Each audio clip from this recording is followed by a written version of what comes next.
कुर्सी पे बैठा है वो प्रधानमंत्री की, वो प्रधानमंत्री नहीं है। विजय माल्या जब देश छोड़कर भागा तो उसने बताया था कि मैंने अरुण जेटली को 235 करोड़ रुपए का चेक दिया था, तब मैं देश छोड़कर आया था, मुझे बीजेपी नहीं भगाया था। असल कहानी ये है कि आपका विनाश ही देश का विकास। अखबार और जनता ये दोनों हमेशा सरकार के खिलाफ होने चाहिए। मैं ये मानता हूँ कि आज भी जो अखबार है ना, अखबार चौथे स्तंभ के रूप में काम करता है और उसकी वैल्यू है। अखबार जो है प्रिंट मीडिया प्रोपेगेंडा का एक हिस्सा रहा है। कुछ अखबार ऐसे हैं जो आज भी सरकार से सवाल पूछते हैं। तो हिंदी का एक अखबार है दैनिक भास्कर। जैसे मुझसे कई बार लोग कह देते हैं कि आपको सरकार के काम में कभी भी अच्छाई नजर नहीं आती है क्या? बोले सरकार कुछ अच्छा काम कर तो एहसान करती है क्या? पीएम रिलीफ फंड हुआ करता था सरकारी, आज के टाइम पे पीएम केयर्स है जिसका मालिक प्राइम मिनिस्टर नहीं है, नरेंद्र मोदी है। 55 लाख करोड़ रुपए का लोन था भारत के ऊपर वर्ल्ड बैंक का, 256 लाख करोड़ हो चुका है। एक सिंगल घर नहीं दिखा सकते आप जिसकी जमीन बैंकों में नीलाम नहीं पड़ी है। आप शहरी व्यवस्था के खिलाफ क्यों? देखो भूखे मरते थे ये अमेरिका और इंग्लैंड तो आज भी भूखे मर जाए अगर भारत इनको ये चीजें देना बंद कर दे। यानी डॉक्टर असल में आपको बीमारी दे रहा है, वो आपका इलाज नहीं कर रहा है, जो एलोपैथी वाला है, इसको हम उल्लूपैथी बोलते हैं। यही तो फिर उद्योगवाद है। आपने आपके बच्चों को रिसर्च करना तो सिखाया ही नहीं। जमाना इतना आगे निकल चुका है, आप सिर्फ जीवन यापन की ही बात कर रहे हो अभी भी। जिसको आप पुराना जमाना कहते हो, उस टाइम पर आपकी बेटी रात को 10 बजे भी गांव में बाहर भी टॉयलेट जाती थी ना अगर, तो भी माँ को चिंता नहीं होती थी। आज के टाइम पे पड़ोस के पड़ोस में ब्याह होते हैं और बाप अपनी बेटी का बलात्कार करने की खबरें आपको देखने को मिल रही हैं। पानी अपना नहीं, बीज अपना नहीं, खेत सारा कर्जे पे पड़ा है, पूरी फैमिली अलग पड़ी है, बाप कहीं पड़ा, माँ कहीं पड़ी, बेटा कहीं पड़ा, बहू कहीं पड़ी, इसको आप तरक्की बोलते हो? इसीलिए तो हमने सरकारी नौकरी छोड़ दी, इसलिए लोग आपको पागल बोलते हैं। इसलिए तो हमको लगा कि नहीं, नौकरी करने के लिए थोड़ी पैदा हुए हैं। मिनिस्टर्स हो गए, जुडिशरी के लोग हो गए, बड़े बड़े अफसर हो गए, बड़े बड़े उद्योगपति हो गए, सब मेरे क्लाइंट्स आते हैं। आप गांव की बातें करते हो, रहते आप खुद शहर में हो। और शहर थे गंदगी के लिए। और चैट जीपीटी जैसा ये एआई दे दिया गया है और थोड़े दिनों के बाद जो एआई बोलेगा आप उसको सच मानने लग जाओगे। अगली पीढ़ी के लिए बहुत खतरनाक सिचुएशन है। इसलिए मैं बोलता हूँ भारत कभी गुलाम था ही नहीं, भारत अब गुलाम होने की तैयारी कर रहा है।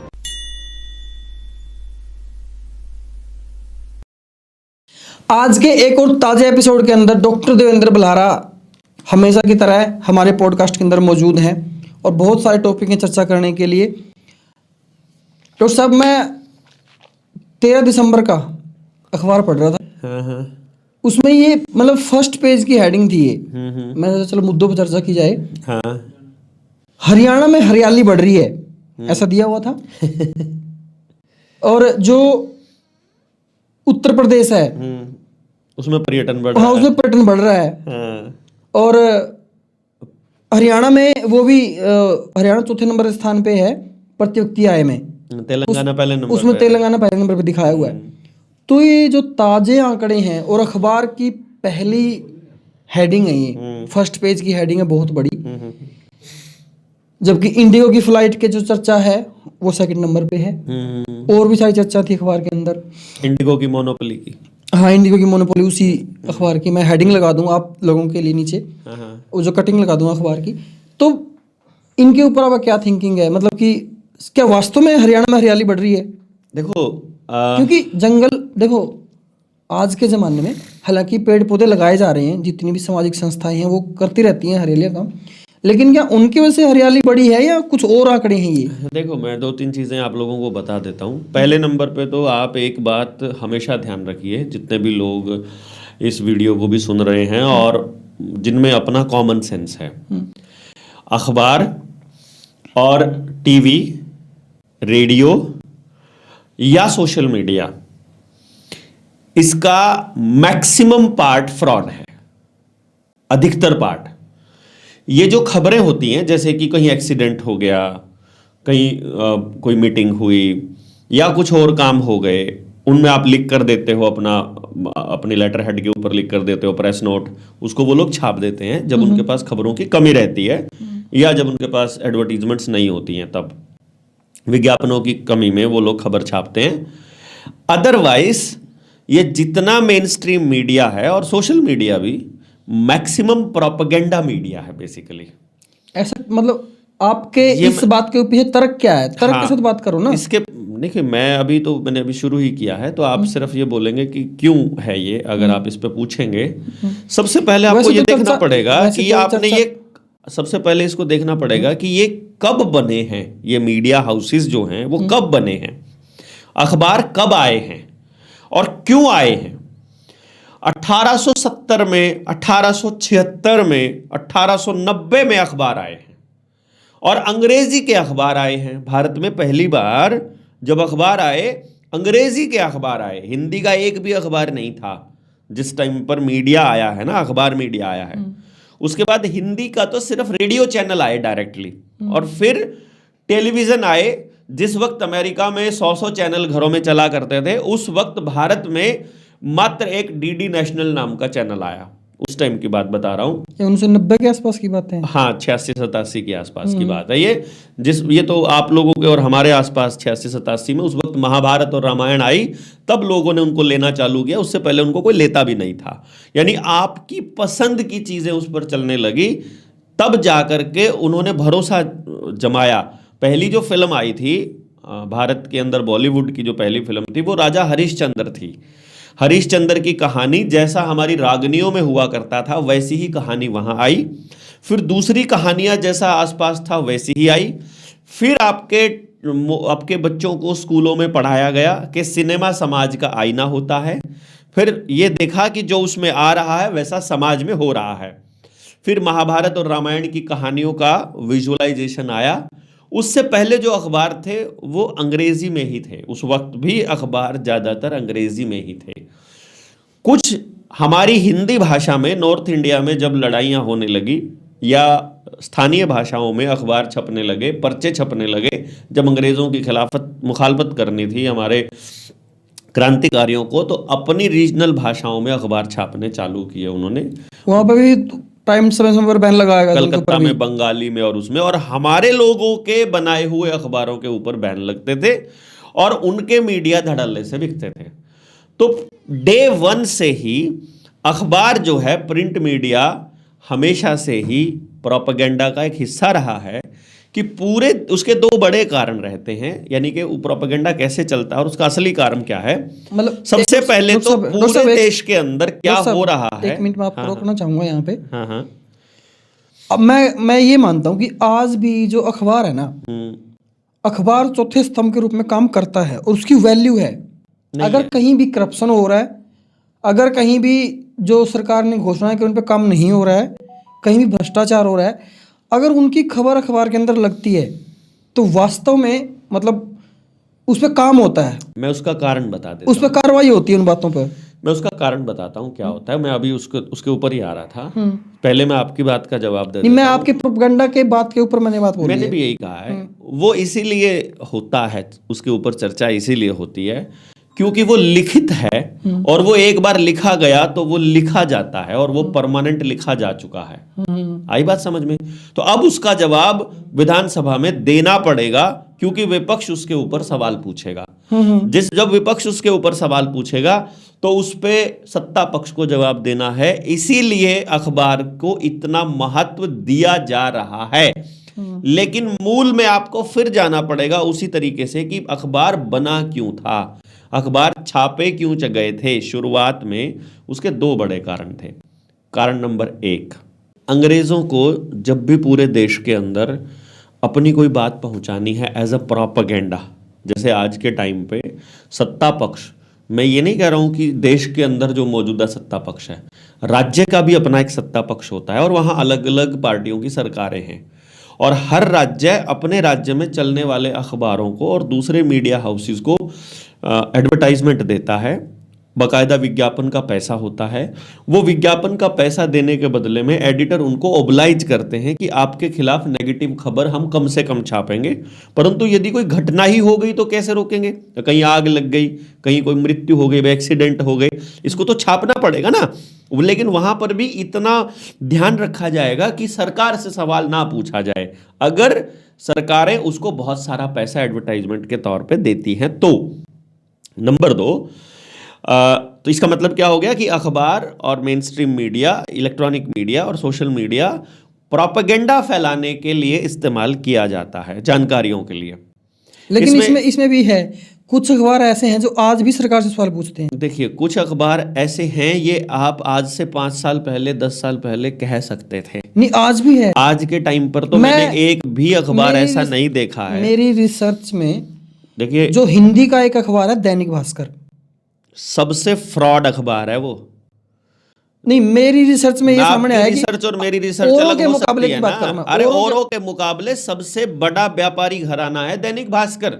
सबसे ज्यादा एडवर्टाइजमेंट, महंगी एडवर्टाइजमेंट है दैनिक भास्कर की, और सबसे सरकार ज्यादा से- प्रोपेगेंडा, सबसे ज्यादा प्रोपेगेंडा फैलाता है दैनिक भास्कर। जागरण तो है ही बीजेपी का, वो तो आरएसएस द्वारा ही संचालित है। जागरण तो, दैनिक जागरण तो, दैनिक भास्कर जो है वो केवल व्यापार आधारित है। और भास्कर को आप जाकर के चेक करो, आप भास्कर के ऊपर ना, कोरोना के टाइम पर जिसने मास्क नहीं लगाया है, जिसने वैक्सीन नहीं लगवाई है, जहां भी ढील बरती जा रही है, वहां नागरिकों को किस तरह से पुश किया दैनिक भास्कर ने, सबसे ज्यादा पुश किया। मैं भास्कर के कार्यालय में जाकर इनके पत्रकारों को, और इनका एक रेडियो चैनल भी चलता है भास्कर वालों का, उस चैनल पर जाकर के भी मैं जाकर के उनके रेडियो वालों को बोला करता था कि तुम ये क्या प्रोपेगेंडा चला रहे हो, तुमने खुद रिसर्च करी है क्या? इनके पत्रकार और एडिटर मुझे क्या बोलते थे मालूम है आपको? पता है क्या बोलते थे?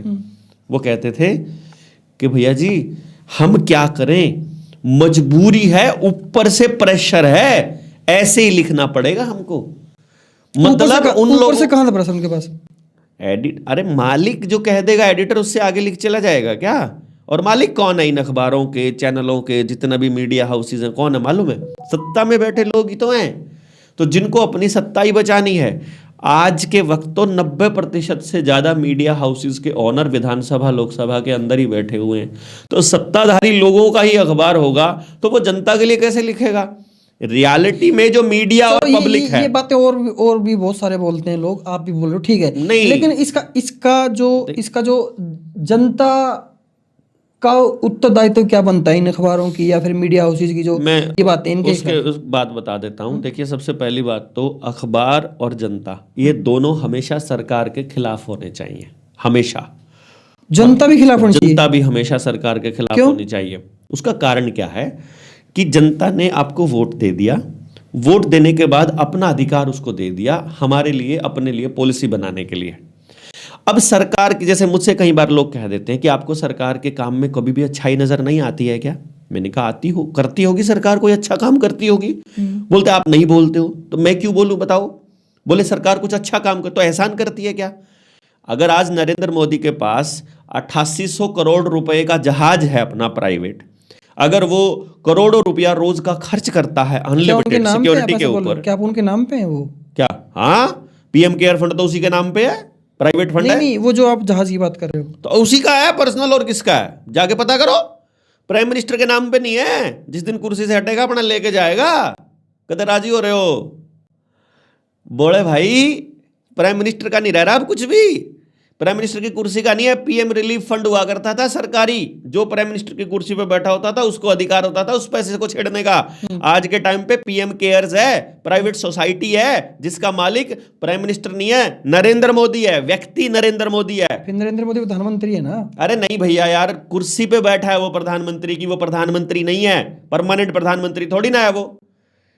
एक चीज है प्रधानमंत्री की कुर्सी के नाम, जैसे मान लो आपका एसडीएम आया, मान लीजिए राहुल अत्री एसडीएम बन गया असंध का, अब गाड़ी खरीदनी है तो दो रास्ते हैं, एसडीएम असंध के नाम पे गाड़ी खरीदी जाए या राहुल अत्री के नाम पे खरीदी जाए। एसडीएम असंध के नाम पे गाड़ी खरीदोगे तो जब राहुल अत्री यहां से चला जाएगा तो एसडीएम असंध के पास खड़ी रहेगी वो गाड़ी अगले एसडीएम के इस्तेमाल के लिए।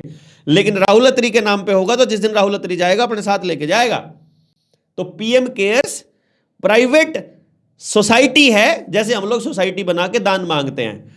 किसानों का 5 किलो अनाज मांगा गया प्रति क्विंटल, एक दिन की तनख्वाह सरकारी कर्मचारियों की लूटी गई और लोगों ने इतना बेहिसाब दान दिया और कोई हिसाब नहीं है उसका। इसलिए मैं आपको ये कह रहा हूं, वो आरटीआई के अंडर भी नहीं आता, आरटीआई के अंडर भी नहीं आता है कोई। जो भी प्राइवेट संस्था है वो आरटीआई के अंडर में जो नहीं आती है वही संस्था है, वो सरकारी नहीं है वो। पहली बात ये आपको पता होना चाहिए। दूसरा, जब कोई मुझे ये कहता है कि आप सरकार के फेवर में क्यों नहीं बोलते हो, तो मैं पहली बात एक कहा है, अगर सरकार कोई भी अच्छा काम करती है तो एहसान नहीं करती है, उसको वो अच्छा काम करने के लिए ही बिठाया गया है। दूसरा, उस अच्छे काम की एडवर्टाइजमेंट करने के लिए हजारों करोड़ रुपए का जो लोक प्रसारण विभाग द्वारा बजट दिया जाता है, जिससे वो अपनी एडवर्टाइजमेंट करती है। जो सरकारी बजट होता है लोक संपर्क विभाग का, वो भी पीआरओ बोलते हैं, वो आम आदमी टैक्स का पैसा होता है, वो टैक्स का पैसा जनता का, यानी जनता के टैक्स के पैसे से बकायदा पब्लिक रिलेशनशिप का एक डिपार्टमेंट है, और वो पब्लिक रिलेशनशिप का डिपार्टमेंट को एडवर्टाइजमेंट के लिए करोड़ों रुपया मिलता है, हजारों करोड़। एक चीज बताओ, हाँ, एक होता है पार्टी का फंड, हाँ, और एक होता है सरकारी फंड। यस। पार्टी फंड से क्या क्या काम होने चाहिए पार्टी के लिए, और सरकारी फंड से क्या क्या काम होने चाहिए? पार्टी फंड से पार्टी के कोई काम नहीं होने चाहिए। मतलब का क्या मतलब है? पैसे का क्या काम है राजनीति में? पैसे का क्या काम है बताओ?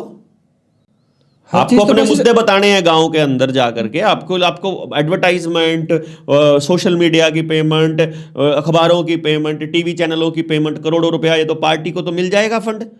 आपको मालूम है कि 55 साल राज किया कांग्रेस ने, 133 करोड़ रुपए उनके खाते में पड़े थे। किसके खाते में? कांग्रेस के, कांग्रेस पार्टी फंड के खाते पार्टी फंड में। हाँ। 133 करोड़ रुपए, आज के टाइम पर भी 200 कुछ करोड़ रुपया पड़ा है उसके खाते में, कांग्रेस के खाते में। बीजेपी के खाते में कांग्रेस से कम पैसा पड़ा था 2014 में, और आज के टाइम पे बीजेपी के खाते में कई हजार करोड़ रुपए का पैसा पड़ा है। मैं एग्जैक्ट फिगर मुझे याद नहीं है, इसीलिए मुझे 1000 करोड़ बोलना पड़ता है, यानी 4 फिगर, यानी कि 1000 से लेकर 9000 के बीच में कोई आंकड़ा है, उतने 1000 करोड़ रुपया पड़ा है। लगा सकते हो हिसाब किताब कि 55 साल में जिस पार्टी ने नहीं कमाया। और पीछे वो दूसरे नंबर पर चुनाव से पहले एक बड़ा मुद्दा उछला था, वो बॉन्ड थे, वो हाँ, इलेक्टोरल बॉन्ड थे। इलेक्टोरल बॉन्ड के जरिए तो थोड़ा पैसा लिया, उससे ज्यादा सुन लो, लगभग 600 जिले हैं पूरे देश के अंदर। हर जिले के अंदर प्राइम लोकेशन के ऊपर करोड़ों रुपए की जमीन पर बीजेपी का कार्यालय है, जो 3 स्टार फैसिलिटी वाला है, जिसमें कॉन्फ्रेंस हॉल है, जिसमें मीटिंग हॉल है, पूरा वॉर रूम है, एलईडी ही एलईडी है, प्रोजेक्टर्स हैं। वॉर रूम जो इलेक्शंस के लड़ने के टाइम पर वहां पर बैठाया जाता है, गैंग पैसे दे करके लोगों को गालियां देना और प्रोपेगेंडा फैलाने के लिए, वैसा अंदर हर एक के अंदर। और कमाल की बात यह है, आज तक किसी मीडिया हाउस, जिसकी आप मीडिया हाउस की बड़ी तरफदारी कर रहे हो ना मीडिया की, आज तक आपने किसी अखबार में, किसी टीवी चैनल पर भारतीय जनता पार्टी के दफ्तर के अंदर की वीडियो या फोटो देखी हो तो बता दो। ये प्रेस कॉन्फ्रेंस वगैरह होती है तो वहां की तो आती है। अरे क्या बात है, अंदर कैसा बना है वो तो दिखाओ ना। आप बड़े बड़े नेताओं के घर दिखाते हो, बड़ी बड़ी चीजें दिखाते हो, राष्ट्रपति भवन पे टिकट लग के अंदर जाते हो, बीजेपी के कार्यालय को दिखाने की हिम्मत है क्या? कितने 1000 करोड़ रुपए का तो अकेला दिल्ली वाला मुख्य कार्यालय है, कितने हजार, 7 स्टार होटल से भी तगड़ा। वो ऐशो आराम का जो पैसा है वो कहां से आया है? किसी ने पूछा है? पार्टी फंड से। पार्टी फंड कहां से आया है? अचानक से पिछले 10 सालों में हजारों करोड़ कैसे आ गया? दान दिया लोगों ने। आपने दिया? मैंने तो नहीं दिया। मैंने भी नहीं दिया।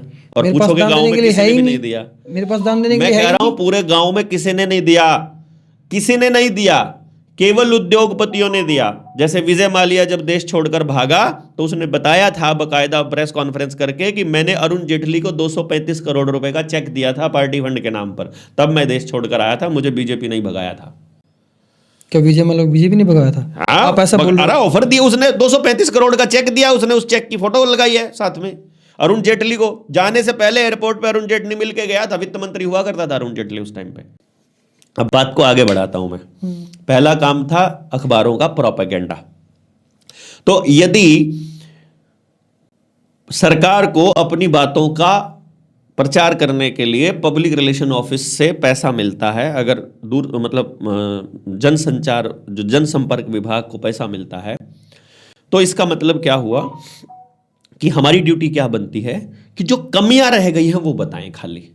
और मीडिया की भी क्या कमियां रहती है, मीडिया की भी क्या ड्यूटी रहती है कि वो भी कमियां बताए। मान लो कोई अफसर काम ठीक से नहीं कर रहा, अगर वो अफसर ठीक से काम कर रहा है तो क्या, वो काम करने के लिए तनख्वाह मिलती है ना, उसको ड्यूटी, गाड़ी, नौकर, बंगला, सुविधाएं ये काम करने के लिए मिलती है। तो कोई अध्यापक अगर पढ़ा रहा है तो कोई बच्चों पे एहसान थोड़ी कर रहा है, पढ़ाने की ही सैलरी मिलती है ना। इसमें एक बात और भी लागू होती है, नैतिक हाँ। नैतिक बात है ये, कि अगर कोई अच्छा काम कर रहा है, अगर हम उसको सराहेंगे, हो सकता है वो आगे और अच्छा काम करता रहे, या फिर उसके साथ ही है कोई, अगर मान लो कोई भी वो काम नहीं करा, अच्छा काम नहीं करा, तो अगर उसकी सराहना करेंगे XYZ की, तो दूसरा XYZ भी तो अच्छा काम करेगा। चलो अच्छी बात ये है, नैतिक है। चलो अच्छी बात है। आप लोगों ने तो बहुत सराहना कर ली ना बीजेपी की, मीडिया वालों ने मतलब खूब कर ली। नरेंद्र मोदी की भी गीत गा लिए खूब,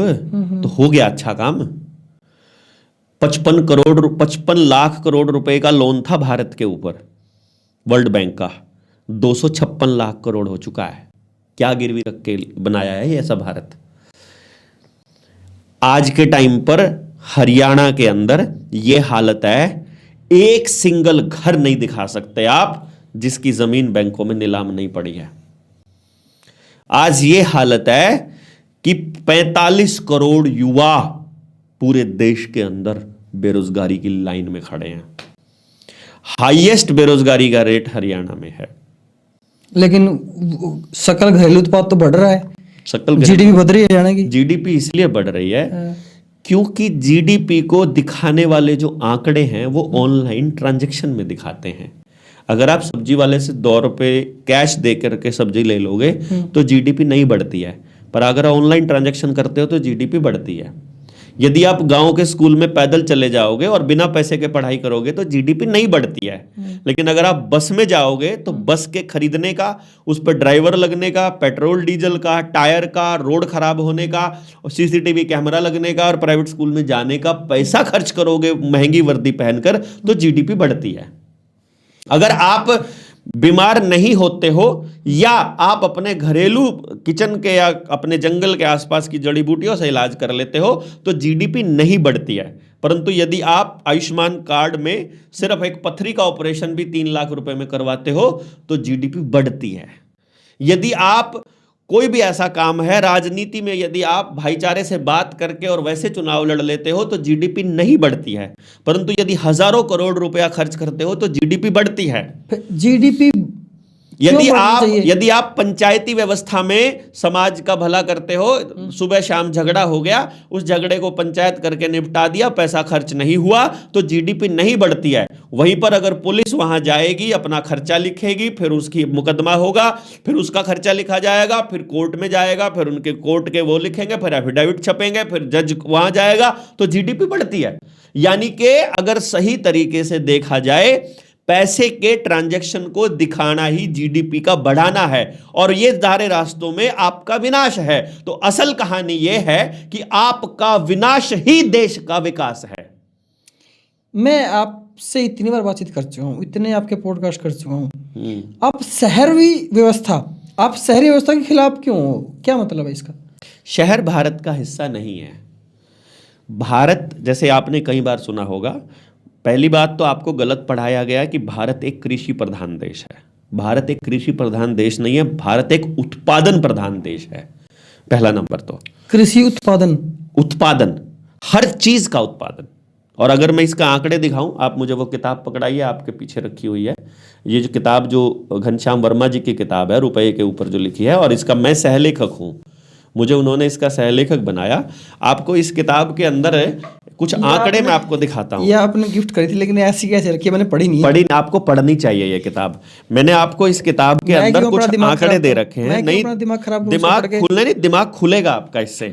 मैं आपको ये खुलेगा आंकड़े ये इसलिए दिखा रहा हूं, इसमें हमने जीडीपी के आंकड़े लिखे हुए हैं, भारत के विकास दर के आंकड़े, और ये सरकारी आंकड़े हैं, मेरे नहीं है, वर्ल्ड इकोनॉमिक फोरम और यूनाइटेड नेशन से उठाए हुए हैं। ये मैंने 1300, 1500, 1600 जब भारत में ईस्ट इंडिया कंपनी आई तब की बात है।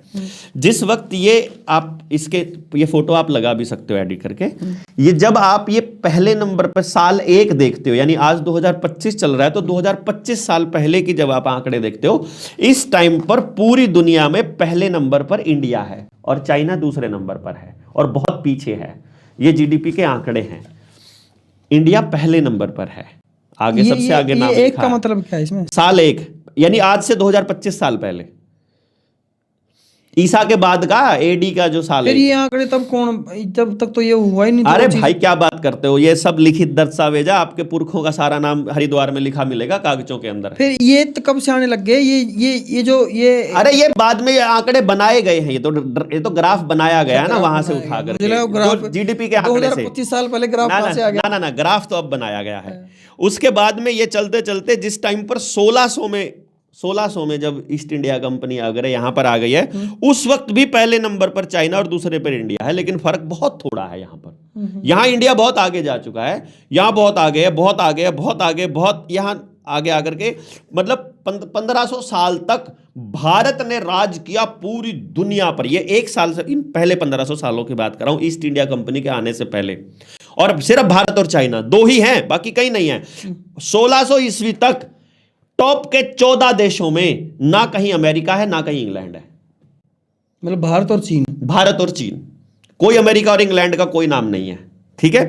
फिर जब ईस्ट इंडिया कंपनी का राज चालू होता है और उन्होंने व्यापार चालू किया, अब यहां क्या क्या है, मसाले भारत में, कपड़ा भारत में, सब कुछ भारत में है। और पूरी दुनिया की जीडीपी का 25% अकेला भारत है उस समय 1600 ईस्वी। हाँ, पूरी दुनिया की जीडीपी का। और ये तब है जब भारत के लोगों का सारा काम फ्री में चल रहा है। सामान लेने देना है, किसान कोई मजदूरी नहीं देता है मजदूर को, वो आगे अनाज ले जाता है, वो मेहनत करता है, वो अनाज ले जाता है। लोहार भी अनाज ले रहा है, कुम्हार भी अनाज ले रहा है, नाई भी अनाज ले रहा है।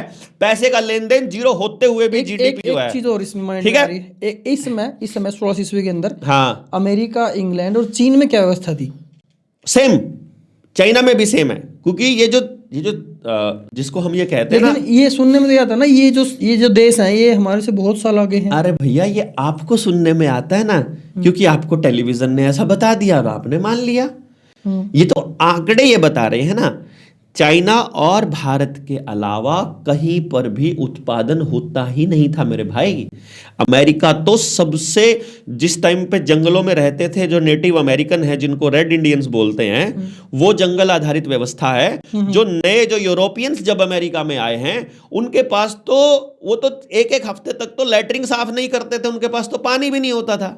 यार जहां 9 महीने तक सूरज नहीं निकलता है, फिनलैंड जैसा कंट्री है, नॉर्वे जैसे कंट्री है, जहाँ 6 महीने सूरज रहता है, 6 महीने वो रहता है, अंधेरा रहता है, और 6 महीने दिन और 6 महीने रात रहती है, या जहाँ पर बर्फ पड़ती है पूरा, मतलब 6 8 महीने तक बर्फ पड़ती है, वहाँ पर आपका वहाँ जीवन कैसा रहा होगा सोचिए। ना कोई उत्पादन हो रहा है, ना कोई फसल है, ना कोई अनाज है, ना कुछ भी है। उनके पास तो कुछ खाने को, भूखे मरते थे ये अमेरिका और इंग्लैंड। तो आज भी भूखे मर जाए अगर भारत इनको ये चीज़ें देना बंद कर दे। असली माल तो इधर से ही जाता है, कच्चे माल के लिए तो ये सारे रूट बने थे। जो रॉथस्चाइल्ड फैमिली है जिसने रिजर्व बैंक बनाए पूरी दुनिया के, वो सारे के सारे वही तो उन्होंने अपना बेस बनाया हुआ है। उसी के जरिए, अमेरिका के जरिए ही राज कर रहे हैं वो लोग। अब ये 1600 के बाद में सारी कहानी बिगड़ने शुरू होती है। जब आप इसको पढ़ोगे, जब आप इसको देखोगे कि इंग्लैंड कब आया पहले 14 में, और अमेरिका कब आया पहले 14 में, और कैसे वो पहले नंबर पर चला गया। यहाँ 1922 में आते आते यूएस से पहले नंबर पर हो गया, दूसरे पे चाइना और तीसरे पे इंडिया हो गया। 1922 में मतलब इंडिया तीसरे नंबर पर, यूएस से पहले नंबर पर, और यूएस से कहीं नहीं, पहले 14 में कहीं नहीं है उस टाइम पर वो। अब इस खेल को समझना पड़ेगा आपको कि जैसे जैसे यहां से चीजें वहां जाती गई, वैसे वैसे हम गरीब बनते गए। हमसे कपास लिया गया किलो में, और हमको कपड़ा दिया गया मीटर में। कपड़ा और कपास का वो किलो में कैसे होगा? उस पर तो जो लागत लगेगी और वो लगे, वो तो पीसीज में मिलेगा। हाँ, देखा ना कितना कितना आप कैसे भोले लोग हैं बेचारे, ये बच्चों को कुछ पता है नहीं है। अब मैं आपको इसकी कैलकुलेशन बताता हूँ। 1 किलो कपास की कीमत आज के टाइम पर 7,000 रुपए है एमएसपी के हिसाब से, सॉरी 1 क्विंटल की। तो 1 किलो की कीमत होगी 70 रुपया। कितना रुपया? 70 रुपये। 70 रुपया। अब इस 70 रुपया 1 किलो कपास, उसमें जो रुई बनती है, कपास से जो रुई बनती है वो बनेगी 350 ग्राम, और रुई से जो पूणी बनती है, जिससे फिर धागा बनता है, वो बनता है 300 ग्राम, और 300 ग्राम धागे से कपड़ा बनता है 300 ग्राम, और 300 ग्राम कपड़े का जो साइज है जो वो है 1 metre by 1 metre, 1 square metre. यानी 1 मीटर कपड़े की लागत कितनी आई? 70 रुपए प्लस आधा घंटा इधर और आधा घंटा इधर, मतलब 1 घंटे में आप 1 मीटर कपड़ा तैयार कर सकते हो। फिर वो जो उसकी लागत तो लगी ना, उसमें मशीन की लागत मैं कह रहा हूं 1 मीटर आपके घर पे बन जाएगा कपड़ा। मैं आपको बना के दिखाया करूंगा आने वाले टाइम में। हमने पूरी टीम को तैयारी करके रखा और हमारी पूरी टीम वर्धा के अंदर, महाराष्ट्र के अंदर इस पे प्रैक्टिकल काम कर रही है। मैं आपको बुला भी रहा था कि आप आकर के देख कर जाओ यहां पर कैसे काम कर रहे हैं। यानी कि 300 ग्राम रुई से, 350 ग्राम रुई से 1 मीटर कपड़ा बनता है और वो 1 किलो कपास से बन जाती है। यानी 1 किलो कपास में 1 मीटर कपड़ा बनता है। आप एक आदमी का कुर्ता पायजामा 5 मीटर में बन जाता है, यानी 5 किलो कपास और 2 घंटे का काम और आपके पास आपका कपड़ा तैयार। 1 घंटे में आप उसकी सिलाई भी कर सकते हो, 2 घंटे में करते हो ज्यादा। यानी आप 1 दिन की मेहनत और 5 किलो कपास, आपका कपड़ा तैयार है। अब 5 किलो कपास की कीमत 350 रुपया है, किसान को मिलता है 301 रुपया, 250 फिर हर चीज किसान थोड़ी कर सकता है। मैं आगे बता रहा हूं ना, कोई भी करता है। मैं आपको फिर से वहीं लेकर के जा रहा हूं, कोई भी कर रहा है, व्यक्ति है कोई भी, उसका प्रॉफिट किसको मिलना चाहिए। अब आपको कपड़ा क्या रेट मिलता है, कई बार तो 2-2 हजार रुपए मीटर भी मिलता है। ये जो आप देख रहे हो ना खादी, ये बहुत महंगा रेट मिलता है, बहुत महंगा रेट मिलता है। ये हाथ से बना हुआ अगर है या मशीन से बना हुआ है, लेकिन ये अगर देसी कपास का हो जिसकी कीमत वो लोग 70 रुपए दे रहे हैं, तो कम से कम 1000 रुपया मीटर मिलता है। यानी जिस कपास का किसान को मात्र 300 रुपया मिला है, उसी कपास का जो कपड़ा है उसे 5000 रुपए में मिल रहा है। यानी सेम किसान अपनी कपास उगाकर यदि किलो में उसको दे रहा है और उससे प्रोसेस करके उससे कपड़ा ले रहा है उसके बच्चे के लिए, यही तो वैसे उद्योगवाद लूट रहा है। यही तो फिर उद्योगवाद है। अगर आप किसी चीज में कम इनपुट देकर ज्यादा आउटपुट निकाल रहे हो, उसी को तो प्रोडक्टिविटी बोलते हैं। तो उसका प्रॉफिट किसको मिलना चाहिए? प्रॉफिट तो जो दिमाग लगाया उसको मिलना चाहिए। दिमाग कौन लगा रहा है? उद्योगपति। लूटने के लिए? नहीं, लूटने के लिए क्यों? दिमाग नहीं लगा रहा, सरकारों से मिलके साठ गांठ करता है। वो साठ गांठ कैसे करता है? हर एक व्यापारी करता है। हाँ, सारा बिना साठ गांठ के चल ही नहीं सकता है, क्योंकि समझ में आ जाएगा। जैसे अब ये हाथ के कपड़े बने होते थे, फिर उन्होंने क्या कहा कि यार इन लोगों की बुद्धि खत्म करनी पड़ेगी तब तक, अदरवाइज तो ये हाथ पे बनाते रहेंगे। उस टाइम पर मैंने अपने घर में खड्डा देखा है, उस खड्डे के ऊपर छोटा मोटा तौलिया, दरी हम लोग अपने हाथ से बनाया करते थे। मतलब मेरी बुआ, दरी तो मेरे को भी याद है, आपको भी याद है ना, वो बनाया करते थे। तो दरी का कोई खर्चा नहीं है, छोटे मोटी चीज़ों बोइए भी हम लोग अपने हाथ से बना लिया करते थे, और बहुत सारी चीज़ें हम अपने हाथ से बना लिया करते थे। सिलाई भी मैक्सिमम हाथ से कर लिया करते थे। तो उन्होंने कहा कि इनकी बुद्धि को भ्रष्ट करना पड़ेगा। बुद्धि भ्रष्ट करने के लिए पाइनियल ग्लैंड पे अटैक करना पड़ेगा, और पाइनियल ग्लैंड पे अटैक करने के लिए ग्लाइफोसेट देना पड़ेगा। तो ग्लाइफोसेट के लिए उन्होंने रास्ता निकाला कि डायरेक्ट तो ग्लाइफोसेट ये खाएंगे नहीं, तो इनको इनके खेतों में इनके अनाज के ऊपर छिड़काव करते हैं। तो इन्होंने यूरिया, पेस्टिसाइड, डीएपी इसके अंदर ग्लाइफोसेट मिक्स करना चालू किया, और वो ग्लाइफोसेट आज तक आपके बच्चों को दे रहे हैं ताकि ये असल चीज से दूर चले जाएं। और आपको जब ये कहेंगे कि भैया हाथ से कपड़ा बनाने में क्या है, बना बनाया ले लो ना, तो शुरू में वो आपको उतनी ही कीमत पे देंगे। यानी कि अब आप देखोगे ना गांव के अंदर, जियो ने किया था, जैसे हाँ एग्जैक्टली, उद्योगपति क्या सेटिंग करेगा, जैसे वो क्या करेगा कि आपको घर में भैंस रख के उसका दूध निकालने की कीमत कैलकुलेट करके दिखाएगा कि तुम जो निकाल रहे हो इसमें तुमको 100 रुपया किलो से भी कम ज्यादा लागत पड़ती है, लेकिन तुमको बाजार में 56 रुपए किलो मिल जाएगा, तो तुम बाजार से ले लो ना, क्या जरूरत पड़ी है खुद भैंस रखने की। इसी तरह से वो कपड़े के अंदर किया। हर घर के अंदर अपना मीठा होता था। भाई आपने जो है गन्ना लगा लिया, गन्ने से आपने कोलू कलेसर चल ही रहा है, 1 रुपया खर्चा हुए बिना आपका गुड़ निकल गया। अब गुड़ निकल गया, और गुड़ शानदार तरीके से बिना किसी केमिकल का। तो अब उनको लगाने थे वहां पर अपने शुगर मिल, क्योंकि कैंसर भी देना है शुगर मिल के जरिए, चीनी के जरिए इनको रिफाइंड करके। तो अब अगर शुगर मिल लगाना है तो कलेसर बंद होने चाहिए। तो एनजीटी बना दिया उन्होंने, नेशनल ग्रीन ट्रिब्यूनल। उन्होंने कहा तुम्हारा जो कोलू है ना, इससे बहुत धुआं निकलता है, जैसे आजकल पराली जलाने से वो निकलता है ना, तो बोले कि तुमको ये कोहलू अगर तुम चलाओगे तो तुम्हारे ऊपर मुकदमा हो जाएगा, क्योंकि तुम पर्यावरण प्रदूषण कर रहे हो। और हमारे लोगों ने सोचा सरकार का आदेश है तो मानना पड़ेगा, और वो कोहलू बंद करके मिल चला दिया। अब मैं आपको थोड़ी सी बात बताऊं कि गन्ने से मीठा बनाने में चाहे आप भट्टी चलाओ शुगर मिल की, चाहे आप चलाओ कोलू की, आपको उतनी ही ऊर्जा खर्च करनी पड़ेगी। तो इसका मतलब उतना ही पोल्यूशन होना है, उतनी ही गर्मी बढ़नी है, उतनी ही ग्लोबल वार्मिंग होनी है। लेकिन ये चीज हमारे पढ़े लिखे लोगों ने अपने गांव को नहीं समझाई, इसीलिए कोहलू खत्म हो गए, शुगर मिल आ गया, साथ के साथ कैंसर भी आ गया। तो जिनको ग्लाइफोसाट था उन्हीं लोगों ने कैंसर की दवाई बना रखी थी, और वो अब आपको पेस्टिसाइड भी बेच रहे हैं, उससे कैंसर हो जाए तो उसकी दवाई भी वही लोग बेच रहे हैं। फिर उसके बाद उन्होंने कहा कि कुम्हार, इनके घर पे तो मिट्टी के बर्तन हैं, ये तो लोग कुम्हार के साथ इनकी सेटिंग है। अगर कोई भी एक्टर इस वीडियो को एड कर रहा तो कैंसर को बीप कर दे। नहीं, कोई ज़रूरी नहीं है, कुछ नहीं होता। और दूसरी बात मैं आपको बता रहा हूँ कि जब उन्होंने ये आपके बर्तन बदलने थे, क्योंकि बर्तन में आपको एल्यूमिनियम देना है, एल्यूमिनियम हैवी मेटल है, आपकी वैक्सीन्स में भी दिया जाता है एल्यूमिनियम।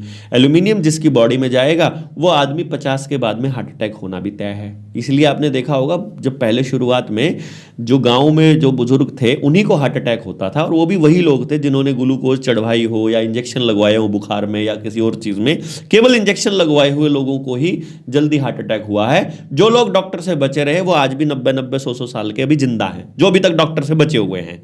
यानी डॉक्टर असल में आपको बीमारी दे रहा है, वो आपका इलाज नहीं कर रहा है, जो एलोपैथी वाला है, इसको हम उल्लूपैथी बोलते हैं। इसलिए फिर आपको मैंने बताया, अब उनको ये कुम्हार थे, ये ख़त्म करने थे, तो उन्होंने कहा कि भैया तुम्हारी जो भट्टी है कुम्हार वाली, ये बहुत ज़्यादा पोल्यूशन फैला रही है। इधर तो वो भट्टों के लिए ठेका और पैसा और सब्सिडी दे रहे हैं, और इधर से कुम्हार की भट्टी को ख़त्म कर रहे हैं, तो कुम्हारों का जीना मुश्किल हो गया, उनके ऊपर FIR होनी चालू हो गई। तो कुम्हारों ने बर्तन बनाने बंद कर दिए, तो कंपनियों के बर्तन आए। पहले इधर हमारे को ज़बरदस्ती हमारा जीवन मुश्किल किया, फिर कंपनी ने अल्टरनेट दिया, और फिर हमें कंपनी के अल्टरनेटों के ऊपर निर्भर होना पड़ा, और ये सारा काम अखबार और मीडिया के माध्यम से हुआ। इसीलिए मैं इस प्रोपेगेंडा गैंग को बोलता हूं कि भैया इसका काम ही प्रोपेगेंडा फैलाना है, झूठे आंकड़े देना है, क्योंकि आपने आपके बच्चों को रिसर्च करना तो सिखाया ही नहीं। फिर लोगों को इंफॉर्मेशन कैसे मिलेगी? पहली बात, आपने आज तक जितनी इंफॉर्मेशन ली है उसका किया क्या है?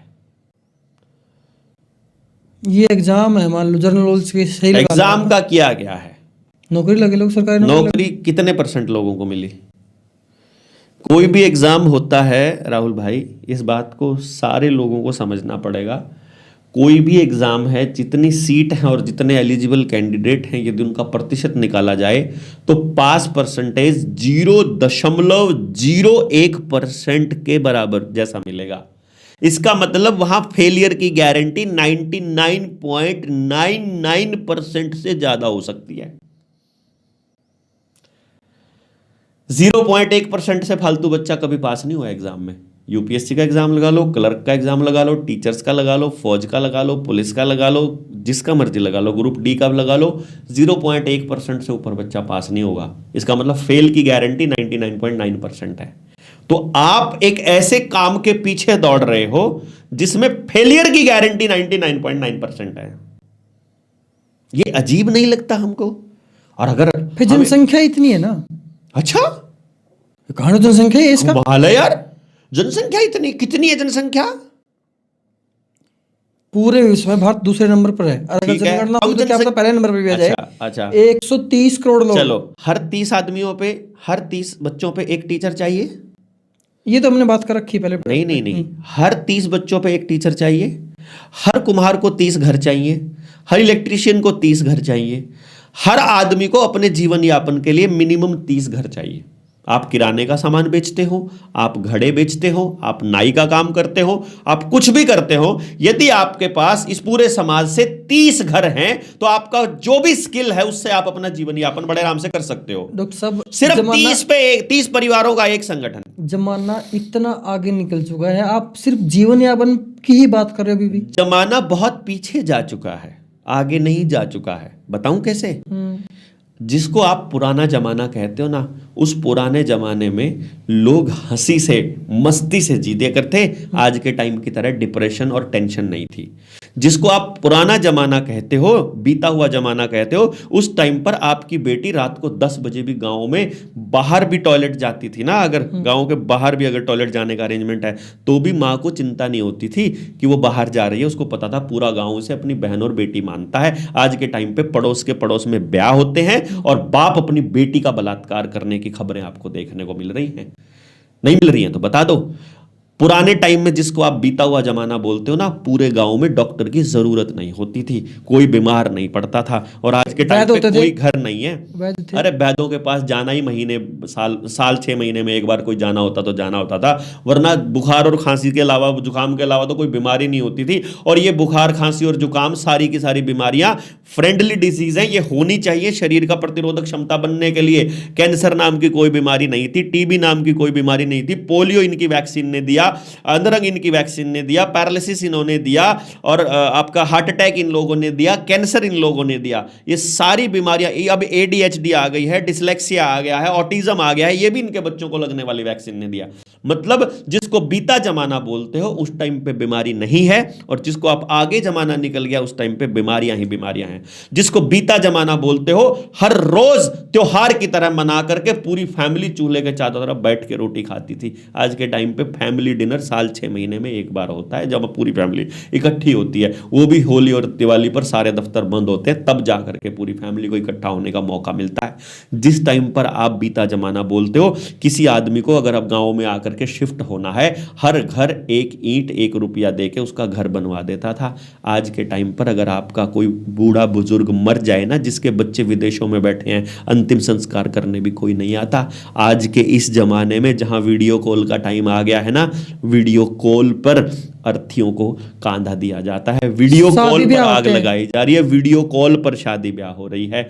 उस जिस टाइम की आप बात कहते हो ना, उस टाइम पर, बीते जमाने के टाइम पर जिसकी आप बात कहते हो ना, उस टाइम पर नपुंसक अगर किसी को बोल दिया जाता था कि बीज नाश हो गया तो गाड़ी माननी जाती थी। और आज के टाइम पर आपके करनाल जिले में 2023 में 1,38,000 बच्चा आईवीएफ से पैदा हुआ है, यानी 1,38,000 जोड़े नपुंसक और बांझ हो चुके हैं। आपके गांव में एक भी जोटा, एक भी खागड़ नहीं बचा है, आपके खेत में डालने के लिए एक भी देसी बीज नहीं बचा है, आपके गांव के पास अपना पानी नहीं है, पानी अपना नहीं, बीज अपना नहीं, खेत सारा कर्जे पे पड़ा है, पूरी फैमिली अलग पड़ी है, बाप कहीं पड़ा, मां कहीं पड़ी, बेटा कहीं पड़ा, बहू कहीं पड़ी। इसको आप तरक्की बोलते हो? सारे बीमार पड़े, सारे डिप्रेशन में पड़े, किसी के पास रोजगार नहीं, किसी पे भाईचारा नहीं, खुल के हंसने की औकात नहीं, बोलने की अक्ल नहीं, दुनियादारी का कुछ पता नहीं, कहने को इंटरनेट पूरी दुनिया की खबर है, अपने पड़ोस में क्या होने लग रहा है उसका पता नहीं। क्या बात करते हो यार? दुख तिरक को छेड़ दिया मैंने आपकी।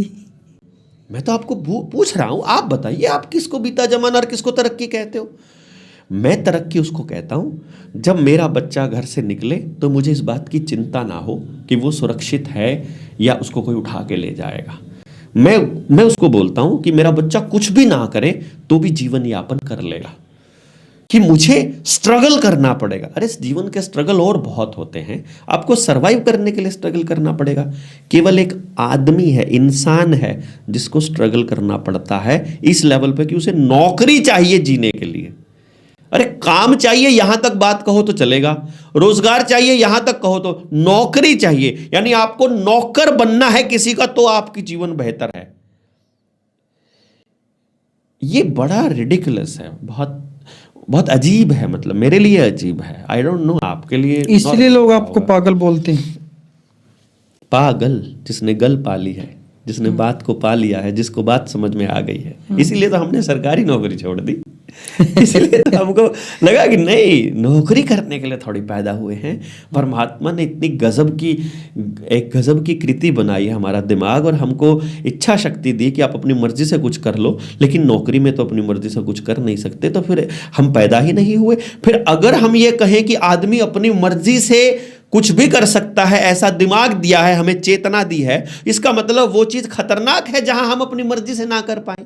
लेकिन सरकार तो आपकी अपनी मर्जी से काम करने नहीं देती है। वो तो कहती है डेट ऑफ बर्थ सर्टिफिकेट नहीं होगा तो तुम्हारा बच्चे को पढ़ाई के लिए दाखिला नहीं मिलेगा, वो तो कह रही है तो आधार कार्ड नहीं होगा तो तुमको राशन नहीं मिलेगा, वो तो कह रही है तुम्हारे पास ये वाला कागज नहीं होगा तो तुम कुछ करने लायक नहीं हो। वो तो तुमको इसका मतलब ये कह रही है कि तुम्हारी अपनी चेतना बेवकूफ़ी है, परमात्मा ने जो तुमको बनाया है वो तुम भाड़ में जाओ, हम तुमको एक नया इंसान बनाएंगे, नया गधा बनाएंगे, नया नौकर बनाएंगे, तुमको वैसे चलना पड़ेगा जैसे हम कह रहे हैं। ये अजीब कैलकुलेशन। अगली लाइन जो सरकार का जो असली काम था उस टाइम पर, अंग्रेजों का जो काम था अखबार बनाने के पीछे, वो था अपने समाज की जासूसी करना। आज के टाइम भी जो सरकार जो सबसे बड़ा काम कर रही है अखबारों के माध्यम से, वो जासूसी कर रही है। कैसे करती है? जैसे मान लो किसी को अखबार में आने का शौक है तो पहले अपना संगठन तैयार करेगा या कुछ भी नया कर रहा होगा तो वो अखबार में छपवाएगा, आज हमने यहाँ पर ये सारा काम किया और इसमें ये वाले लोग शामिल थे। तो अब सरकार और सीआईडी लग जाएगी उन लोगों के ऊपर कि जो जो ये काम कर रहे हैं, कौन कौन लोग हैं जो इस पूरे मुहिम में आगे हैं, तो उनको कैसे मैनेज करना है, उनको कैसे टैकल करना है, उनको कैसे दबाना है, उनको कैसे डराना है, उनको किस तरह उनके पीछे सीआईडी लगानी है, किस तरह से उनको पुलिस लगानी है, कैसे उनके ऊपर झूठे केस किए जाने हैं। ये सारा तय अखबारों की खबरों के माध्यम से होता है। तो मीडिया का जो असली काम है वो जासूसी और प्रोपेगेंडा है, और ये सरकारों ने बनाया है। ये जो आप मतलब ये जो जनता सरकार मुझसे संगठन है, मैं बोलने वाला कि आपका संगठन है, आपका ये संगठन मान लो, अपना तो नहीं है, आपका ही है, वो लोग ऐसा मानते हैं। आपने कभी अखबार में नहीं निकलवाया इसके बारे में, हमारा ये यहाँ पे ये ट्रेनिंग है, ये सिंगल डे भी नहीं। फिर आपके तो फेसबुक पेज भी हैं, आपके तो इंस्टा पेज भी हैं, आपके हर चीज़ है, वो भी तो एक मीडिया ही है, एक तरफ से माध्यम। वहाँ पर हम लोग ये नहीं बताते कि कौन कौन लोग शामिल हुए, वहाँ पर हम लोग ये नहीं बताते कि किस लोगों ने क्या किया। हम क्या बताते हैं, हम क्या करना चाहते हैं। हम ये नहीं बताते हमने ये कर दिया, हम उसके कोई गीत नहीं गाते। लॉकडाउन तोड़वाया, वैक्सीनेशन बंद करवाया, लोगों के घर बचाए, कितने लोगों के घर बचे, कितने लोग आत्महत्या से बचे, कितने लोगों को बीमार होने से बचाया, कितने बच्चों को वैक्सीनेशन से बचाया, कितने बच्चे डॉक्टर से बचाए। इन सब चीज़ों का जिक्र हम लोग नहीं करते। हम लोग बात करते हैं विजन हमारा क्या है। हम केवल अपना विजन देते हैं, और हमारा विजन इतना बड़ा है कि ये जो सीआईडी वाले लोग होते हैं उसको देख करके कहता है ये तो असंभव विजन है, ये पूरा नहीं होता, छोड़ो इनको, तो बेवकूफ़ लोग हैं। जैसे आप लोग हमको पागल कहते हैं कि हमने विजन ही इतना बड़ा ले लिया है, हमने बात ही इतनी बड़ी कह दी है कि भैया हम ये व्यवस्था नहीं चाहते हैं कि हमारे बच्चे, कम से कम मैं अपने बच्चे के बारे में सोच रहा था, आप भी अपने बच्चे के बारे में सोचिएगा, और जितने लोग बैठे हैं वो भी सोचिएगा। मेरा बच्चा 19 साल का हो गया जो मेरे घर में पैदा हुआ है, यशस्वी। और अभी मैं एक दिन गांव में आया हुआ था उसके साथ में, तो गांव के लोगों से बात कर रहा था। जब मैं गांव की एजुकेशन और उस पर जब मैंने रिसर्च प्रोग्राम चलाया था, तो वहाँ पर गांव के ही एक मेरे चाचा ने बोला, भाई ये तो चंडीगढ़ का है। मैंने उसी टाइम बीच में रोका, मैं कहा ना चाचा, यू फफड़ाने का है। ने बोला फफड़ाने में कदर रहा तो है नहीं। मैं कहा यार बात तो ठीक है। अब मेरे दिमाग में एक सवाल आया, चंडीगढ़ वाले सोचते हैं कि बच्चा फफड़ाने का है, और फफड़ाना वाले सोच रहे हैं कि बच्चा चंडीगढ़ का है, और बच्चे को कुछ नहीं पता मैं कहाँ का हूँ। मैं कहा यार मैंने तो अपने बच्चे की जड़ें ही मतलब उखाड़ दी, मेरे बच्चे के पास तो जड़ ही नहीं है, कहाँ का है उसे पता ही नहीं है। चलो मेरे को तो पता है मैं फफड़ाने का हूँ, यहाँ पैदा हुआ, यहीं खेला कूदा पहले 16 साल, लेकिन उसके बाद निकल गया तो वापस नहीं आया। मैं कहा अब मुझे ये देखना पड़ेगा कि मेरे को अगली संतान जो है, इस बच्चे की जो औलाद होएगी वो कहाँ पैदा करनी है। तो मैंने बच्चे को बोला, अभी मेरे बेटे को अमेरिका की एक यूनिवर्सिटी से स्कॉलरशिप मिल गई 30 लाख रुपए साल की, तो उसका एनडीए क्लियर हो गया। तो मुझे उसने पूछा दोनों में से क्या करना है, तो मैंने कहा दोनों में से कुछ भी नहीं करना है। ना मैंने तुझे नौकरी करने के लिए पैदा किया है, ना ही मैंने तुझे दूसरे देश में जाकर के उनको टैक्स देने के लिए पैदा किया है। तुमको अपने जीवन में कुछ करना है तो जो भी तुम करना चाहो अपने गांव के लिए करना है। तो बोला गांव में मुझे कोई जानता तो नहीं। मैंने कहा ठीक है, जानने लग जाएगा। मैं अब कोशिश करूंगा तुझे तेरा गांव, तेरा समाज, तेरी जड़ें वापस देने की। अब मैं वो सारी ट्राई करूंगा। तो तुझे अपनी जड़ों की तरफ लौटना है।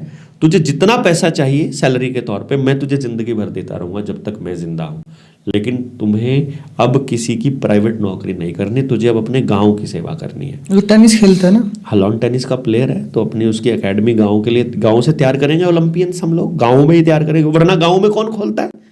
लोग तो वहां, मैं जब चंडीगढ़ जाना पड़ा, वो भी आप तभी खोल पाओगे जब आप शहर में रह के आए हो। मुझे पता लगा, सिर्फ ऐसा नहीं कि मैं शहर में आप गांव की बातें करते हो, रहते आप खुद शहर में हो। हाँ, मैं इसलिए रहता हूँ क्योंकि जिस चीज़ के लिए मैं उस बच्चे पे काम कर रहा हूँ वो चीज़ मेरे गांव में नहीं है, और मुझे गांव पे काम इसलिए करना है कि मेरे गांव से किसी और को मेरी तरह मजबूरी में छोड़कर ना जाना पड़े। मेरे से एक अपॉइंटमेंट की फीस 1.5 लाख रुपया है। किसी भी बच्चे को मैं 3 साल की उम्र में ये बता सकता हूँ इस बच्चे को क्या टैलेंट दिया है परमात्मा ने। 3 साल की उम्र में मेरे क्लाइंट अमेरिका से, इंग्लैंड से, मुंबई से, दिल्ली से, मैड्रास से, पूरे दुनिया से आते हैं मेरे पास। मिनिस्टर्स हो गए, जुडिशरी के लोग हो गए, बड़े बड़े अफसर हो गए, बड़े बड़े उद्योगपति हो गए, सब मेरे क्लाइंट्स आते हैं।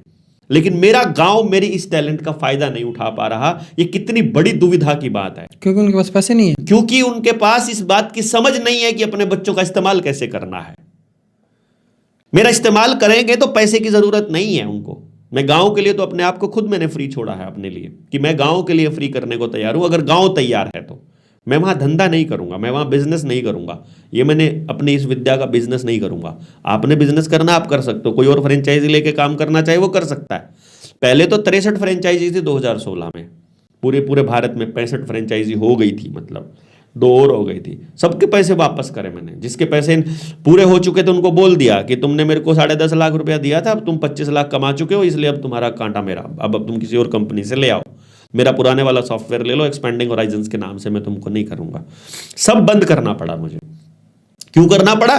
क्योंकि बिजनेस को खत्म करना था मुझे। अगर सोसाइटी के लिए काम करना है तो मुझे अपना बिजनेस बंद करना पड़ेगा, क्योंकि फिर बिजनेस का लालच, क्योंकि अगर लोग बहुत ज़्यादा जानने लग जाते हैं आपको, तो फिर बिजनेस भी आपका खूब बढ़ जाता है, और फिर आपको सारा समय बिजनेस को देना पड़ता है। जब आप बिजनेस को समय देते हो आप समाज को समय नहीं दे सकते। इसीलिए मैंने ये कहा कि मैं तो मांग कर खा लूंगा अपने इस जीवन में, परंतु बिजनेस नहीं करूंगा, क्योंकि जब नाम हो जाएगा तो उस नाम का फायदा हमें और लोगों को देना है समाज के, बजाय इसके कि खुद अपना बिजनेस करो। इसलिए मैंने ये प्लान किया, ना मैं ज़मीन लूंगा, ना मैं मकान लूंगा, ना मैं दुकान खोलूंगा, ना मैं कोई सामान बेचूंगा अपने लिए। साथियों का बेचूंगा, आपका सामान बेचूंगा, और इसका बेचूंगा, किसी का भी बेच दूंगा, अपना नहीं बेचूंगा। परसेंटेज नहीं लेते उसमें से? कोई परसेंटेज नहीं, कोई कमीशन नहीं, कोई फ्री भी नहीं। आप सैंपल भी दोगे तो भी पैसे देता हूँ कि जितना रुपए का खर्चा हुआ है वो लोग मेरे से, तो मैं लूंगा, नहीं तो मैं नहीं लूंगा। कोई सेटलमेंट नहीं होती हमारी, कोई वो नहीं होती। हाँ, इस बात की गारंटी मांगता हूं कि भैया चीज़ सही जाएगी, ओरिजिनल चीज़, जिसकी हम कह देंगे ओरिजिनल चीज़ होगी तो जाएगी। एक बार धोखा कर दिया तो दोबारा जिंदगी में कभी नहीं। कह दूंगा कि पिछली बार झूठ बोलकर सामान दे गया था। अभी मैं देख रहा था एक आपने उसके जो लड्डू होते हैं, तिलों के लड्डू की वीडियो बनाई थी। हाँ, वो आपका कोई साथी है आशीष हिसार से, बहुत गजब, एक चीज की मिलावट नहीं करता है। देसी तिल ला करके, देसी गन्ने के, बिना ऑर्गेनिक गन्ने का, देसी बिना केमिकल का गुड़ उसमें शामिल करता है, और बादाम डालता है, और काजू डालता है, और फिर तिलों के लड्डू देता है। पूरी सर्दी जितने मर्जी खाओ, गजब काम करता है पूरा। मतलब वो नेचुरली बनाता है पूरा, ओरिजिनली। जिस दिन पता लग गया गड़बड़ कर रहा है, उसमें कुछ मिलावट कर रहा है, उसी दिन क्रॉस कर देंगे कि आज से इसके पास लेने की जरूरत नहीं है। मेरे कहने से लेने की जरूरत नहीं है, वैसे जो ले रहा है लोग खरीद भी रहे हैं उनसे। प्योर चीज है वो, प्योर है ना। एक बार जो खा लेता है बार बार मंगवाता है। मेरे लिए मंगवा दो आप वहां से। बोल देंगे, कोई बात नहीं। आपके मेरे से पैसे लोगे? मैं थोड़ी लूंगा, उसका काम है, वो लेना ले वो तो उसके ऊपर है भैया। आप उसको बोल सकते हो ना, मैं ले आऊंगा जिस दिन। मैं तो है, मेरे पास गाड़ी में रखे हैं, मैं अभी खिला दूंगा। अभी खिला दिए मेरे को। क्या है नाम उसी जो जिससे वो मतलब वो कर रहा है, वो बैलजी उसके ब्रांड का नाम बैलजी है। ADR लाइव उसके चैनल का नाम है। आशीष, उसका फ़ोन नंबर भी है, अगर किसी को लेना है तो मैं बोल भी देता हूँ, ताकि और अच्छी बात है। उसको फ़ोन करेंगे तो उसको मालूम पड़ जाएगा कि भाई हाँ मुझे मैसेज किया, हमारी एडवर्टाइजमेंट हुई। गांव मसूदपुर है हिसार में। 9896345913 व्हाट्सअप कर सकते हैं आप। इसके ऊपर व्हाट्सअप करके मंगवा सकते हैं, क्योंकि नंबर शायद मिलेगा नहीं। दूसरा नंबर मुझे पता नहीं वो कंपनी का कौन सा नंबर है। तो मतलब ये है चीज़, आप जो जिस तरीके से आप हर चीज़ के बारे में ना गांव की बात करते हो, प्राकृतिक चीज़ों की बात करते हो। हाँ, मुझे लगता नहीं ये काम असंभव है, क्योंकि अब भारत गांव की तरफ लौट नहीं सकता। आशीष का नंबर दूसरा भी है 8708305785। मैं आपसे बोल रहा था कि भारत का अब गांवों की तरफ लौटना असंभव सा लगता है। कैसे हो सकता है? शॉर्ट बता दो, हमारी लिए वीडियो बहुत लंबी होगी। देखिए, मैं गांव की तरफ लौटने की बात नहीं कर रहा हूं, मैं कह रहा हूं भारत है ही गांव, शहरों में नहीं है। अब तो शहरों में आ अब गया मैं ना, आपको लौटना ही तो हो गया नहीं, वो। नहीं, शहरों में आज भी मेरे जैसे खुदगर्ज, कमीने, घटिया, लिच्चड़ और गंदे लोग रहते हैं आज भी। कहाँ पर? शहरों में। दोबारा बोलना यही लाइन। अभी तो मुझे भी नहीं याद क्या क्या बोला मैंने। मतलब समाज के सबसे गंदे लोग शहर में रहते हैं, सीधी सी बात है। सबसे खराब लोग, जो गांव में प्रॉब्लम हुई उस प्रॉब्लम को ठीक करने की बजाय गांव छोड़कर भाग गए। मेरे जैसे लोग, गांव में शिक्षा नहीं थी, छोड़कर भाग गए, तैयारी नहीं की कि क्यों नहीं है, लड़े नहीं उसके लिए, या उनके घर वालों ने भेज दिए या वो खुद भागे। गांव में कोई चीज नहीं थी तो बनाई क्यों नहीं, किसने रोका था?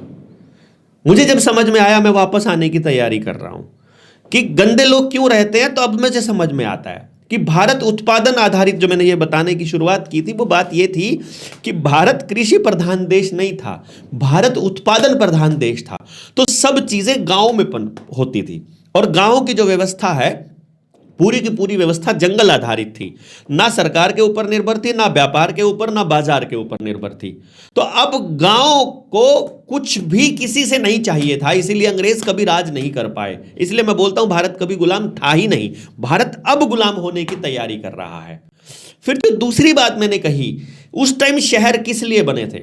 गांव की प्रत्येक घर की और हर गांव के प्रत्येक घर की जब जरूरतें पूरी हो जाती थी, तो जो सरप्लस अनाज, कपड़ा, मसाले, जो भी चीजें जरूरत की थी, जब वो सरप्लस थी, वो शहर में जाया करती थी। और शहर थे गंदगी के लिए। किसी ने रंडी खाना, किसी ने दारू खाना, किसी ने मांस खाना, किसी ने नशा करना, किसी ने वैश्यावृत्ति, किसी ने जुआ खेलना, सट्टा खेलना, तो शहर होते थे। इन कामों के लिए गांव में जगह नहीं थी। गांव में ना कोई ठेका था, ना वैश्यालय था, ना कोई गलत आचरण था, ना किसी का भी नहीं था। तो ये गंदे काम करने के लिए शहर में जाया जाता था। और शहरों में जो व्यवस्था थी वो अंग्रेजों की थी, व्यापार आधारित। जब अंग्रेज आए, और उससे पहले नगर थे, वो नगरों में सरप्लस स्टोरेज हुआ करती थी कि दूसरे देश को भेजने के लिए नगरों में स्टोरेज होती थी। और वो नगर, मैक्सिमम नगर ऐसे थे जो बंदरगाहों के आसपास थे, ताकि समंदर के रास्ते ही सामान आना जाना था। ये चीजें हमारी अगली पीढ़ियों को बताना बहुत जरूरी है। हमसे सब छुपाया गया है। आज के टाइम पर आपको किताबें पढ़ने का शौक बिल्कुल नहीं है। असली किताबें आपकी लाइब्रेरियों से गायब हो चुकी हैं, और आपको अब चैट जीपीटी जैसा ये एआई दे दिया गया है, और थोड़े दिनों के बाद जो एआई बोलेगा आप उसको सच मानने लग जाओगे। अगली पीढ़ी के लिए बहुत खतरनाक सिचुएशन है कि जो एआई बोल रहा है वो सच नहीं है, ये पता होना चाहिए उनको। और उसके लिए खुद का दिमाग होना चाहिए, और खुद के दिमाग के लिए अपनी अकल से बच्चा सोचे। और अपनी अकल से बच्चा तब सोचेगा जब ग्लाइफोसेट नहीं खाएगा, व्हाइट लाइट के टच में नहीं होगा, जब तक एआई सोचने नहीं देगा। एआई से तो आपको स्क्रीन से तो पीछा छुड़ाना ही पड़ेगा। देखो, बुद्धि को खत्म करने के मेरा कहने का मतलब ये है, अब एआई का यूज इतना हो गया नहीं, ऐसा नहीं। सुनो, मैंने आज तक एआई का इस्तेमाल नहीं किया। जहां दिमाग का यूज होता है ना, मैंने एआई का आज तक इस्तेमाल नहीं किया।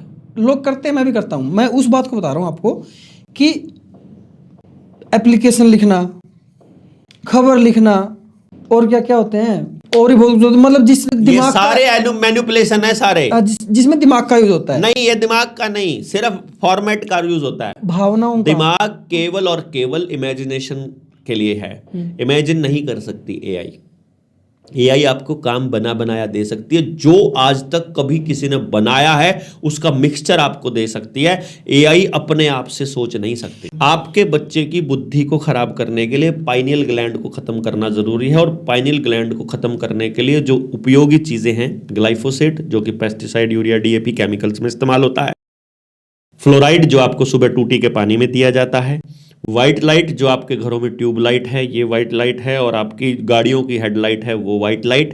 चौथे नंबर पे वाईफाई की रेडिएशन, और पांचवें नंबर पे कोई भी सुगंध वाली चीज़, जैसे मच्छर भगाने वाली कॉयल है, जलाने वाली डिओड्रेंट है, या खुशबू वाले तेल या खुशबू वाले साबुन। ये इन चीज़ों से अपने बच्चों को बचाने के लिए आपको प्रयास करने पड़ेंगे। And if nature did not make it, do not take it. इसका मतलब कुदरत ने अगर वो चीज़ नहीं बनाई है तो अपने बच्चों को बोलिए वो खाने की नहीं है। कुदरत ने नहीं बनाई है तो फैक्ट्री में बनी चीज़ें खाने के लिए नहीं होती, बीमार करने के लिए हैं। पैकेट में जो भी खाना है सब बर्बादी का है। होटल में जो खाना है, पीजी में जो खाना है, हॉस्टल में जो खाना है, कॉलेज कैंटीन में जो खाना है, ढाबों पे जो खाना है, सब कचरा है बेसिकली। रिसर्च करके देख लीजिए, cotton seed oil, rice bran या फिर पाम ऑयल, ये सारी चीज़ें मिलती है ना, वो हजम होता है, कैंसर ऊपर से करता है, नपुंसकता फैलाता है। कॉटन सीड ऑयल सबको पता है। दुकान पर जाओगे, जितनी दुकानें आपको यहाँ मिलेंगी उन सब दुकानों पे खाने के जितनी आइटम है, सारी की सारी आइटम आपको बीमार करने के लिए है, आपकी सेहत के लिए नहीं है। सेहत के लिए केवल माँ सोच सकती है, केवल किसान सोच सकता है, सिर्फ आपका खेत सोच सकता है। खेत बचे रहेंगे तो देश बचा रहेगा। इसलिए ज़मीन हर कीमत पर बचानी है। ज़मीनों को हथियाने के लिए वो लोग आ रहे हैं, प्रॉपर्टी डीलर्स को भेज रहे हैं, आपको मुंह मांगी कीमत दे देंगे, आपके खाते में पैसा आ जाएगा, और खाते का पैसा किस दिन इंटरनेट गायब हो जाए और किस दिन आपका खाता शून्य हो जाए कुछ पता नहीं चलेगा। वो खाता शून्य होने से पहले अपनी ज़मीनें बचाने की लड़ाई आपको लड़नी पड़ेगी, और किसी पर कितना ही कर्जा हो आपको आत्महत्या नहीं करनी है। अगर कर्जा है और नहीं कुछ समाधान मिल रहा है, 7696627656 पर व्हाट्सएप करो। जितनी जानकारी आपसे मांगे हिंदी में भर दो। आपका आवेदन बैंकों से लड़ने की लड़ाई बिल्कुल फ्री ऑफ कॉस्ट आपके पास पहुंच जाएगी। लड़ाई के लिए ज्ञान आपको इकट्ठा करना पड़ेगा। बहुत बहुत धन्यवाद आपका। आपका भी बहुत बहुत धन्यवाद। जय हिंद। हाथ मिलाने के लिए किया था मैंने।